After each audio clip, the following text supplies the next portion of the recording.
Welcome to the Indegene Digital Summit 2020, this time virtually. And on behalf of Indegene, I'd like to welcome all of you from around the world.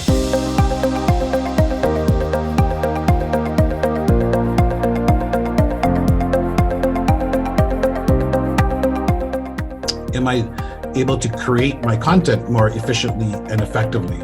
So am I even able to instrument my content so that I can measure the effectiveness? And do I have scalability operations? Especially we're talking about more and more complex business processes and the onerous tasks we have to do. Can I do those in a more scalable way within my organization?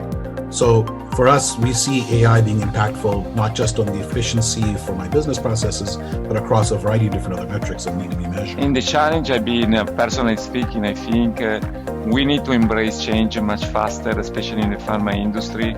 We do not yet multi-channel engagement. In reality, we do what I call multi-silo engagement. Because I think a lot of the companies right now have a lot of test and learn. And even in Janssen and J&J, we are now addressing the question, how do we scale and how do we make sure that we move from solutions to platforms and ecosystems?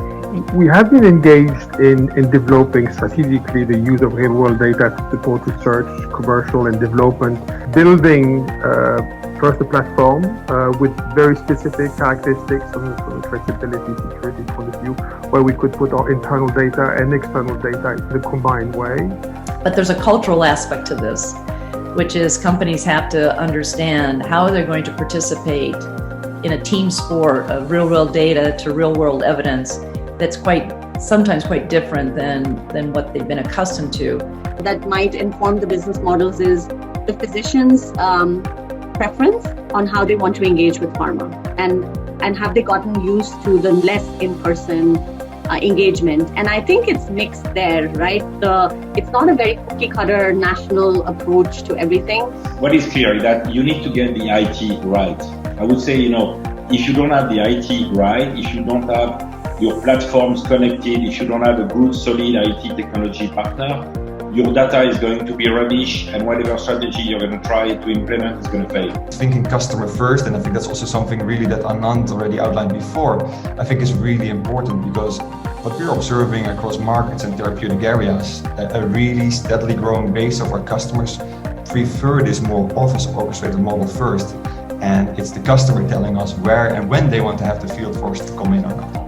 Digital has been there for a long time. Technologies have been there for a long time, which make a lot possible. But what COVID really did, I think especially for the pharma industry, is move digital, incorporating digital into the commercial model and incorporating digital into the way they work from a nice to do to a must do. We know that if we can leverage COVID-19 to speed tech adoption and improve services for our sneakers members, then we, and more importantly they, will be better positioned to utilize other digital services. When do things get back to some semblance of normal? Also during times of crisis, it's easy to get fooled into thinking we're never going to get back to normal. It's harder to stay focused and not lose sight of where we're headed before 2020 took us on this surreal detour.